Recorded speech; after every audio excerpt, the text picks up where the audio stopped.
আসসালামু আলাইকুম everyone, welcome to Moni YouTube channel Mariyam's mom ব্লগে। আপনারা সবাই কেমন আছেন? আমি আলহামদুলিল্লাহ অনেক ভালো আছি, আপনারাও ভালো আছেন।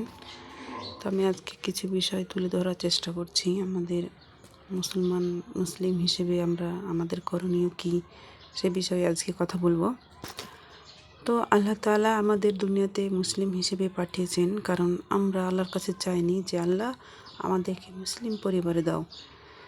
আল্লাহ নিজে থেকেই আমাদের মুসলিম পরিবারে জন্মগ্রহণ করিয়েছেন। সেজন্য আমাদের আল্লাহর সাথে নাফরমানি করা যাবে না। কারণ আমরা যদি ভাবি যে আল্লাহ আমাদের মুসলিম পরিবারে জন্মগ্রহণ করেছেন, আমাদের সব দায়িত্ব কাজ সব কিছু শেষ, তাহলে আমাদের অনেক বড় ভুল হবে। কারণ আমাদের মুসলিম পরিবারে যেহেতু জন্ম হয়েছে, সেহেতু আমাদের মুসলিমের যে দায়িত্ব কর্তব্য আছে সেগুলো পালন করতে হবে। ইসলামের যে 5টি খুঁটি আছে, সেই 5টি খুঁটি আমাদের সঠিকভাবে পালন করতে হবে। ইসলামে যে 5টি খুঁটি দিয়েছে, ঈমান আনতে হবে, নামাজ পড়তে হবে, রোজা রাখতে হবে, হজ করতে হবে, যাকাত দিতে হবে, এসব তো করতে হবে।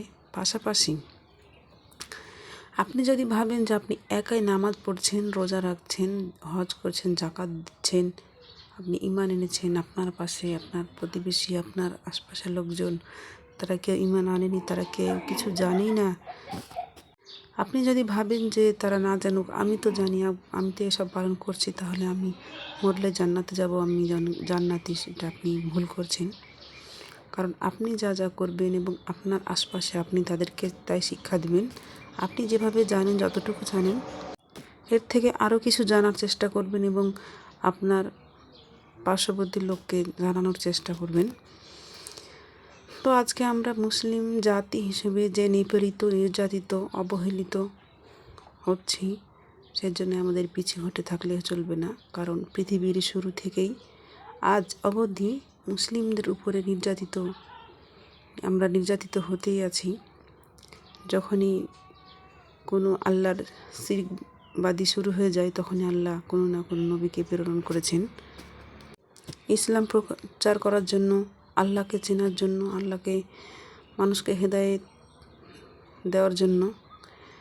তো আজকে আমরা যে দেখছি আমাদের প্রতিবেশী দেশ ফিলিস্তিন, আমাদের জাতি ভাইরা বোনেরা কীভাবে নির্যাতিত হচ্ছে, বোমা মেরে তাদেরকে উড়িয়ে দেওয়া হচ্ছে আকাশে। তাদের পাশে আমরা মুসলিম হিসেবে কতটুকু কী দায়িত্ব পালন করছি? আমরা কোনো দায়িত্ব পালন করছি না।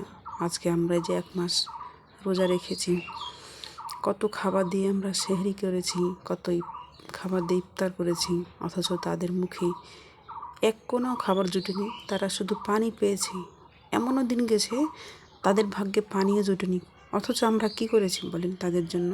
অথচ আমরা মুসলিম, তারাও মুসলিম, তাদের উপর এত বড় অত্যাচার, নির্যাতন যে ইসরায়েলিরা করছে, তাদের বিরুদ্ধে আমাদের রুখে দাঁড়াতে হবে, তাদের বিরুদ্ধে আমাদের লড়তে হবে। প্রতিটি মুসলিম দেশ আমাদের ঐক্যবদ্ধ হতে হবে। আমাদের মুসলমান জাতি ভাইদের বাঁচাতে হবে, নাহলে তাদের একার পক্ষে সম্ভব নয়। আমরা যদি সব বিশ্বের মুসলিম রাষ্ট্রগুলো একতাবদ্ধ না হই, আমরা যে সুখে শান্তিতে বাস করছি, জানি না কালকে হয়তো বা আমাদের উপরে এরকম আক্রমণ আসতে পারে, এরকম বিপদও আসতে পারে আমাদের উপরেই। আমরা যদি ভাবি যে না, তারা জ্বলছে জ্বলুক, পুড়ছে পুড়ুক, মরছে মরুক, আমাদের কিছু যায় আসে না, আমরা তো শান্তিতে আছি, তাহলে আমরা ভুল করছি। কারণ যে কোনো মুহূর্তে আজ ফিলিস্তিন, কাল বাংলাদেশও হতে পারে, এরকম সম্মুখীন বিপদের আমরা হতে পারি। সেজন্যই প্রতিটা মুসলিম রাষ্ট্রকে, প্রতিটা মুসলমানের দায়িত্ব প্রতিটা মুসলিম ভাই বোনদের রক্ষা করা, বাঁচানো, তাদের সাথে যুক্ত হয়ে তাদের বিপদ আপদে সাহায্য করা, তাদের পাশে থাকা আমাদের একান্ত কর্তব্য। এই জন্যই আমাদের মুসলিম নয়, আগে মানুষ হতে হবে। মানুষ হয়ে মানুষের পাশে দাঁড়াতে হবে, মানুষের বিপদ আপদে সাহায্য করতে হবে। তা না হলে আমরা কিসের মুসলিম? আজকে আমরা দেখছি যে আজকে সোমবার 7ই এপ্রিল, আজকে সারা বিশ্বব্যাপী হরতাল পালিত হচ্ছে। সেই জন্য আমাদের গাড়ি ঘোড়া, স্কুল কলেজ সব বন্ধ রয়েছে। এভাবে হরতাল পালিত হলে হবে না, আমাদেরকে অ্যাকশান নিতে হবে, অ্যাকশান শুরু করতে হবে তাদের বিরুদ্ধে। না হলে তো আমাদের এভাবে বসে বসে আমরা যদি হরতাল পালন করি, আমরা যদি বসে বসে বলি যে আমরা ফিলিস্তিনিদের দুঃখ কষ্টে আমরা জর্জরিত হয়ে যাচ্ছি, বসে বসে কাঁদছি, খেয়ে শান্তি পাচ্ছি না, ঘুমোতে গিয়ে শান্তি পাচ্ছি না, এটা করে শান্তি পাচ্ছি না, ওটা করে শান্তি পাচ্ছি না, তাহলে কি তাদের উদ্ধার হবে বলেন?